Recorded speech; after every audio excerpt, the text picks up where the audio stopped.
علیہ السلام کے صحابہ کے بارے میں چوتھی حدیث شریف عرض کر رہا ہوں. آقا کریم علیہ السلام نے فرمایا مثل اصحابی فی الناس کمثل الملح فی الطعام. ترجمہ سنیے اور جلدی سے سمجھنے کی کوشش کیجیے. آقا کریم علیہ السلام فرماتے ہیں میرے صحابہ کی مثال ایسے ہے جیسے تمہاری ہنڈیا میں نمک ہوتا ہے.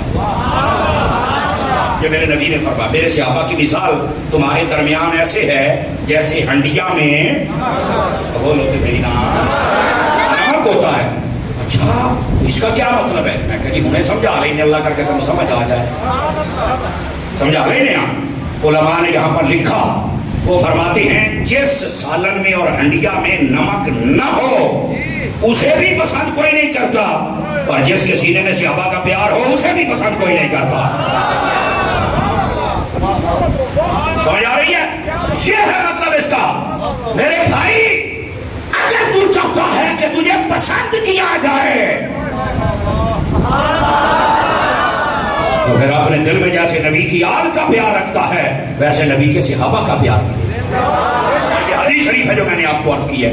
4 یاروں کی 4 حدیثیں ہوگی. یاد رہیں تو 5 دن باقی 5ویں سناؤں گا آپ کو حدیث. اور یہ اہل بیت کے بارے میں آقا کریم علیہ السلام نے کیا ارشاد فرمایا من لم یعرف عطرتی فرمایا جو میری اہل بیت کا حق نہیں جانتا یعنی کہ ان کا مقام و مرتبہ نہیں مانتا یا اہل بیت کو نہیں مانتا. اب ادھر دیکھو نا میری طرف عطرت لفظ اولاد کو کہتے ہیں. حضور نے فرمایا جو میری اولاد کو نہیں مانتا اور ان کا حق نہیں مانتا کیا ہے. اور ایک حدیث شریف میں آگے لفظ بھی ہے فرمایا من العرب والانصار اور جو ساتھ حضور کے انصار صحابہ اور عرب کے لوگ جو ان کو نہیں مانتا. یہ اصل عرب حضور کے عاشق ان کی بات قبضہ گروپ کی بات نہیں ہو رہی. اس بات کو سمجھیے گا ذرا. فرمایا جو ان کا حق نہ جانے فرمایا 3 باتوں میں سے ایک بات ضرور ہوگی. اما منافق کو یا تو وہ منافق ہے تا میری اہل بیت کو نہیں مانتا. سمجھ آ رہی اہل بیت میں تو 10 کھلوتا کڑیاں شیمانے 3 شیمانے تین جو جڑا ایک نو نہ منے وہ منافق ہے. یا تو وہ منافق ہے اور اگلا جملہ حوصلے والا بندہ سنیں اول زنیتن یا پھر وہ زنا کی پیداوار ہے.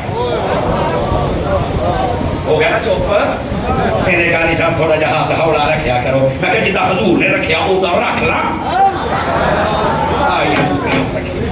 زنا جو جڑا پیدا ہوئے حرام دا ہوندا جے. فرمایا جو میری اہل بیت کو نہ مانے میرے صحابیوں کو نہ مانے انصار کے لفظ موجود ہیں.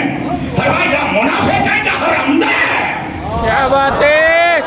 اور سنیے بولو تو صحیح دوڑے سنن والی کون کری حدیثاں نے بھی بول لیا کرو نا یار.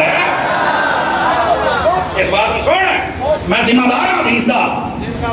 جو ہے جو بندہ نہیں مانتا یہ حضور نے فرمایا او آپ قاری صاحب ہوئے آپ نہیں کہہ رہے ہیں آپ پوری حدیث سنا رہے ہیں. ہاں اور اگلا جملہ اگلی جڑی گل ہے ذرا حوصلے دے نال سنیا جائے. فرمایا امہ حملت بغیر طہر یا پھر ایمان ناپاکی دے دھیانے دے وچ حیض دے دناں دے وچ حاملہ ہو گئی ہے. یہ حیضی بچہ ہے. یہ ہوں میں تو نہیں گل کی میرے نبی نے کی تھی. جڑا جڑا گستاخ بیٹھا ہے لب تو کیش ہے یا منافق ہے یا حرامدہ یا حیضی بچہ ہے. قسم خدا دی سنی ہے سن کے تو دل ٹھنڈ تینوں پہ جائے گی. تو نبی دی ایک ایک نسبت